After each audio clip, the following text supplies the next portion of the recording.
Sir കഴിഞ്ഞ ദിവസം sir ഈ ചില ആശമാർ ഇവിടെ നടത്തുന്ന സമരവുമായിട്ട് ബന്ധപ്പെട്ട് സാർ വളരെ കൃത്യവും വ്യക്തവുമായിട്ട് ഞാൻ സഭയിൽ പറഞ്ഞതാണ്. അതുകൊണ്ട് ഞാൻ ഈ സമയം എടുക്കുന്നില്ല സാർ. അതിൽ എനിക്ക് ഒരു കാര്യം മാത്രമേ പറയാനുള്ളൂ. അതിൽ ഇടതുപക്ഷ സർക്കാരിന് കൃത്യമായിട്ടുള്ള നിലപാടുണ്ട്. ഇന്ന് കേന്ദ്ര ആരോഗ്യമന്ത്രി ലോക്സഭയിൽ പാർലമെന്റിൽ പറഞ്ഞതായിട്ട് കാണുന്നത് വേതനം വർദ്ധിപ്പിക്കും എന്നുള്ളതാണ്. കേരളത്തിന്റെ ആവശ്യവും അതായിരുന്നു. ഞാൻ നേരത്തെ പോയി അദ്ദേഹത്തെ കണ്ടുകൊണ്ട് ഇക്കാര്യം ആവശ്യപ്പെട്ടിട്ടുണ്ട്. കാരണം ഈ സ്കീം ആശ സ്കീം തുടങ്ങിയപ്പോൾ തന്നെ ഇത് ആ ഇൻസെന്റീവാണ് നൽകുന്നത്.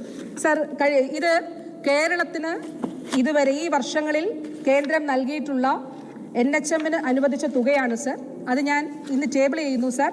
2023 ക്യാഷ് ഗ്രാന്റ് 0 ആണ് സാർ. അത് ഉൾപ്പെടെയുള്ള കാര്യമാണ് ഞാൻ പറഞ്ഞതിൻ്റെ. അത് ശരിയാണ്.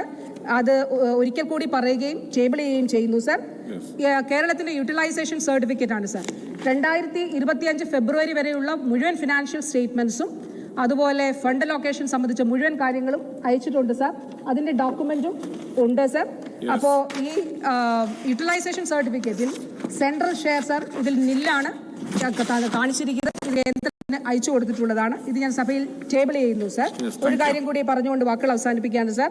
ബഹുമാനപ്പെട്ട മലപ്പുറം MLA പറഞ്ഞു, ശ്രീ KN ബാലഗോപാൽ മിനിസ്റ്റർ അദ്ദേഹം പതാക കൊടി ഉയർത്തിയതിനെ കുറിച്ച് പറഞ്ഞു സാർ. എനിക്ക് ഒരു കാര്യമേ അദ്ദേഹത്തെ ഓർമ്മിപ്പിക്കാനുള്ളൂ.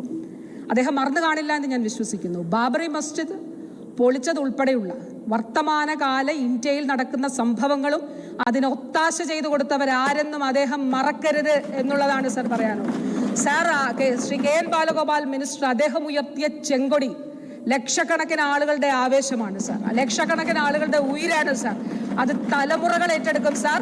ആ ചെങ്കൊടി ഇവിടെ ഉള്ളത് കൊണ്ടാണ് സാർ അദ്ദേഹത്തിനും എനിക്കുമൊക്കെ ഇതുപോലെ ഇവിടെ നിന്ന് പറയാൻ കഴിയുന്നത്. ഈ കേരളത്തിൽ മതനിരപേക്ഷതയും ജനാധിപത്യവും പുലരുന്നത് അതുകൊണ്ടാണ് സാർ. അതുകൊണ്ടാണ് ഞാൻ ബാബറി മസ്ജിദ് ഓർമ്മിപ്പിച്ചത് സാർ. ബാബറി മസ്ജിദ് ഓർമ്മിപ്പിച്ചത് അതുകൊണ്ടാണ് സാർ.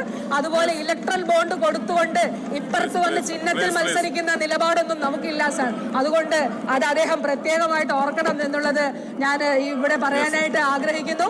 ഈ ധനാഭ്യർത്ഥന പാസ്സാക്കി തരണമെന്നും അഭ്യർത്ഥിക്കുന്നു സാർ.